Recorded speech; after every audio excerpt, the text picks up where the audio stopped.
ഇന്ന് ഞാൻ വീഡിയോയിൽ കാണിക്കുന്നത് ഒരു മാംഗോ സാഗോ എന്നൊക്കെ പറയും. നമുക്ക് ഈദൊക്കെ അല്ലേ വരുന്നത്, വിരുന്നുകാരൻ മുന്നിലൊക്കെ സ്റ്റാറാകാൻ പറ്റിയ അടിപൊളി ഐറ്റാണ്.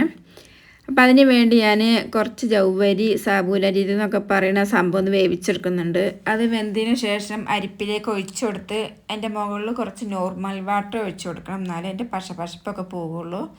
പിന്നെ ഞാൻ ഒരു 10 ഗ്രാമിൻ്റെ ചൈന ഗ്രാസാണ്, അത് ചുടുവെള്ളത്തിൽ ഒരു 10 മിനിറ്റ് ഒന്ന് സോക്ക് ചെയ്തെടുക്കുന്നുണ്ട്.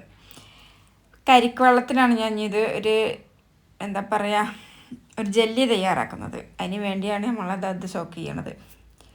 അതിന് 2 കപ്പ് കരിക്കിൻ്റെ വെള്ളമാണ് ഞാൻ അടുപ്പത്ത് വെച്ച് കൊടുത്തിട്ടുണ്ട്. ഇനി ഇതിലേക്ക് ആവശ്യത്തിനുള്ള പഞ്ചസാര, പിന്നെ നമ്മൾ സോക്ക് ചെയ്ത് വെച്ച ചൈന ഗ്രാസ് ഒന്ന് മെൽറ്റായി വരട്ടി അതുവരെ നമുക്കൊന്ന് മിക്സായി കൊടുക്കാം. ഇത് മെൽറ്റായതിന് ശേഷം നമുക്കൊരു അരിപ്പിലേക്ക് ഒരു ബൗളിൽ ഒരു പുഡിംഗ് ട്രേയിലേക്ക് ഒഴിച്ചു കൊടുക്കാം.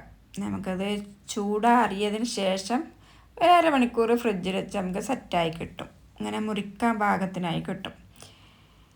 ഇതുപോലെ കട്ട് ചെയ്തെടുത്താൽ മതി. പിന്നെ ഇനി ഇതിലേക്ക് വേണ്ടത് ഒരു മാങ്ങ കട്ട് ചെയ്തത്, ഫ്രഷ് ക്രീം, മധുരത്തിന് ആവശ്യമായിട്ട് ഞാൻ കണ്ടൻസ് മിൽക്കാണ് ചേർത്ത് കൊടുക്കുന്നത്. എനിക്ക് പഞ്ചസാര വേണം ചേർത്ത് കൊടുക്കാം. അപ്പം എൻ്റെ ചാനൽ ഇഷ്ടപ്പെടുകയാണെങ്കിൽ ലൈക്ക് ചെയ്ത് സബ്സ്ക്രൈബ് ചെയ്ത് ഷെയർ ചെയ്ത് സപ്പോർട്ട് ചെയ്യാൻ മറക്കരുത്. വേറെ സാബൂനരിയാണ് ബൗളിലൊക്കെ ഇട്ട് കൊടുത്ത് ചൂടാറിയപ്പോൾ അതൊന്ന് കട്ട പിടിച്ച് പോയി. കട്ട ഉടച്ചു കൊടുക്കുക. അപ്പം നമ്മൾ ജെല്ലി കട്ട് ചെയ്തിട്ട് കൊടുക്കാം. ഇതിലേക്ക് ഫ്രഷ് ക്രീം, പിന്നെ മാംഗോ പ്യൂരി ആക്കിയതാണ്, അത് ഒഴിച്ച് കൊടുക്കുന്നുണ്ട്. ഞാനൊരു മാങ്ങ എടുത്ത് പ്യൂരി ആക്കിയതാണ്.